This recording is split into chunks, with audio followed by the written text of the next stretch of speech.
Marc Marquez. The new world champion in MotoGP in 2013 is the rookie Marc Marquez. He's done it.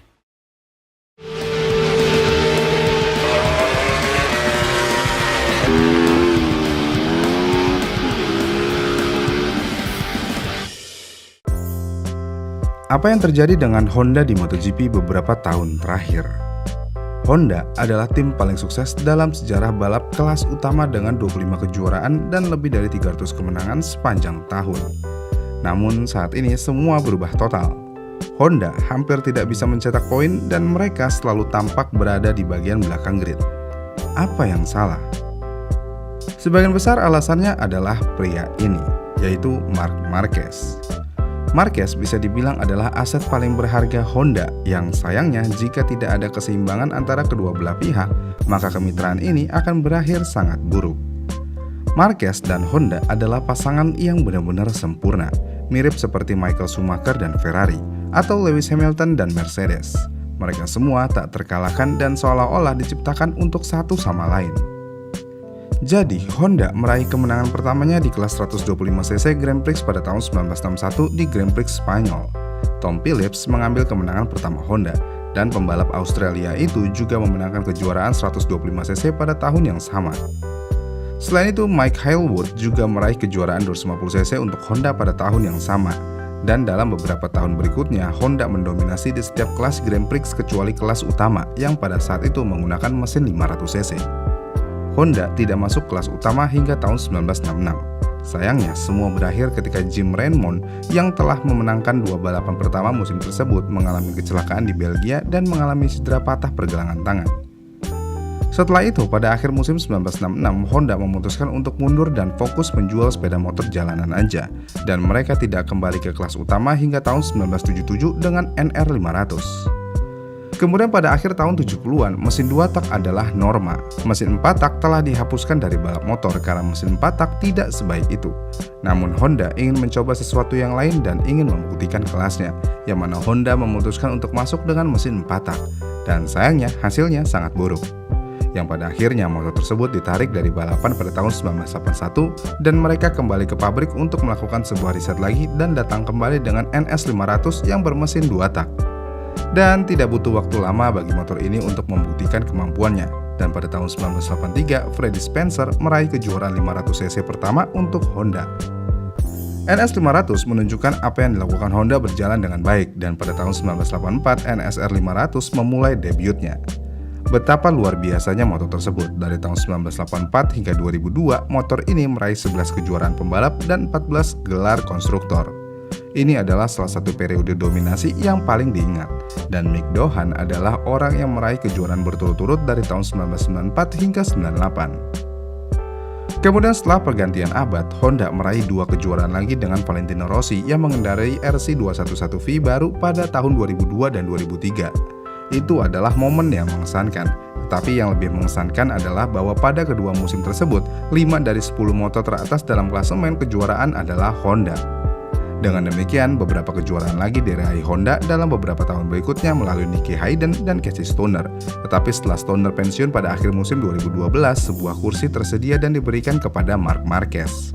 Pertanyaannya, seberapa dominan Marc Marquez selama waktunya di Honda dan mengapa dia menjadi alasan utama mengapa Honda sekarang menjadi seperti saat ini? Jadi antara tahun 2013 sampai 2023, Honda berhasil memenangkan 72 balapan. Fakta menariknya adalah dalam periode tersebut, Marc Marquez berhasil memberikan kemenangan sebanyak 59 kali, sedangkan pembalap Honda lainnya hanya 13 kemenangan aja. Ini adalah sesuatu yang sangat luar biasa. Sekarang mungkin ini tidak terlihat seperti masalah besar, tapi tunggu sebentar. Honda jelas melihat dominasi mutlak Marc Marquez dan seolah-olah membiarkannya begitu aja. Mereka terus memperbarui motor untuk menyesuaikan dengan gaya balapnya. Kenapa demikian? Ya, karena RC213V adalah motor yang terkenal sulit dikendarai, dan itu sudah menjadi ciri khas Honda selama beberapa tahun, dan ini dilaporkan oleh banyak pembalap. Bahkan bos HRC yaitu Nakamoto pada tahun 2014 mengatakan, motor kami tahun ini lebih sulit dikendarai daripada motor tahun 2013. Jadi ini bukan sesuatu yang luput dari perhatian. Semua orang, dari bos hingga pembalap, tahu itu tidak mudah. Dengan adanya statement tersebut, kita akan berpikir jika banyak pembalap yang mengatakan motor itu sulit dikendarai serta bosnya sendiri, berarti Honda akan mencoba memperbaiki sesuatu. Namun, Honda tidak melakukan hal tersebut, karena faktanya mereka justru semakin fokus pada Marc Marquez yang mampu mengendarai Honda dengan cara yang membuatnya melakukan apa yang diinginkannya. RC213V adalah mesin yang susah ditaklukkan, dan Marc Marquez adalah seorang yang bisa mengekstrak setiap performa dari motor itu, bahkan lebih. Faktanya, dia adalah pembalap yang begitu unik sehingga datanya sama sekali tidak berguna bagi rekan satu timnya. Kita ambil contoh mantan pembalap MotoGP Cal Crutchlow yang mengatakan dalam sebuah wawancara, "Semua terlihat konyol, semua data yang ada terlihat buruk. Tapi orang itu bisa melakukan semua hal-hal hebat tersebut. Buat apa data-data itu kalau tidak ada orang yang bisa menggunakannya selain dia?" Itu adalah kata-kata yang cukup kuat. Cal Crutchlow bukanlah pembalap yang lambat karena dia ada di MotoGP. Namun, bahkan setelah semua umpan balik ini, Honda sepertinya tidak terlalu peduli. Selagi mereka menang dan Marc Marquez berada di puncak pimpinan, maka hal ini tidaklah penting. Namun, semua hal baik ini berakhir dan bagi Honda semuanya runtuh di Jerez pada 2020.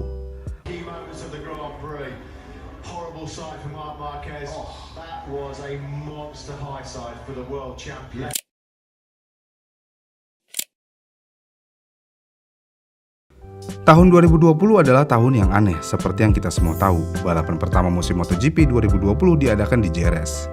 Marquez tampak bagus dalam kecepatan seperti biasanya, tetapi dia mengalami kecelakaan yang sangat menakutkan di tikungan 4 selama Grand Prix Spanyol.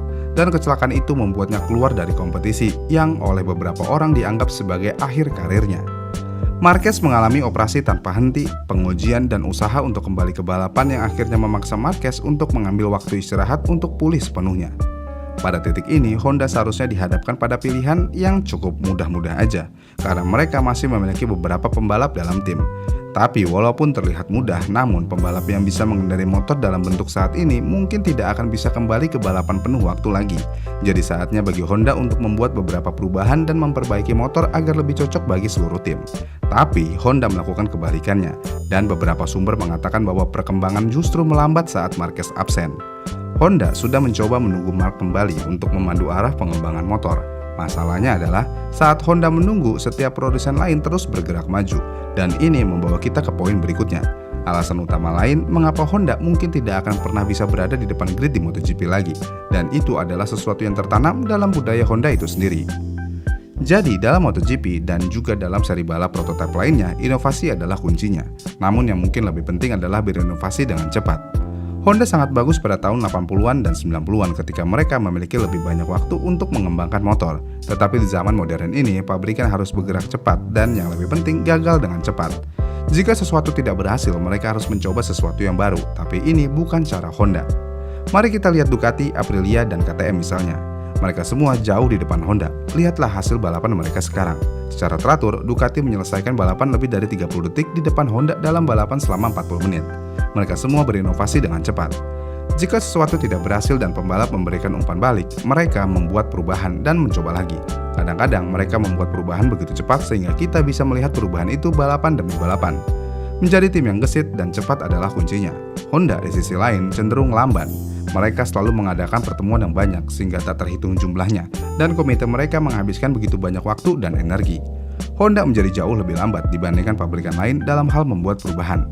Mereka merasa perubahan harus sempurna sebelum dirilis. Tapi sayangnya hal tersebut mungkin berhasil di masa lalu, namun hal itu tidak berfungsi di era modern saat ini.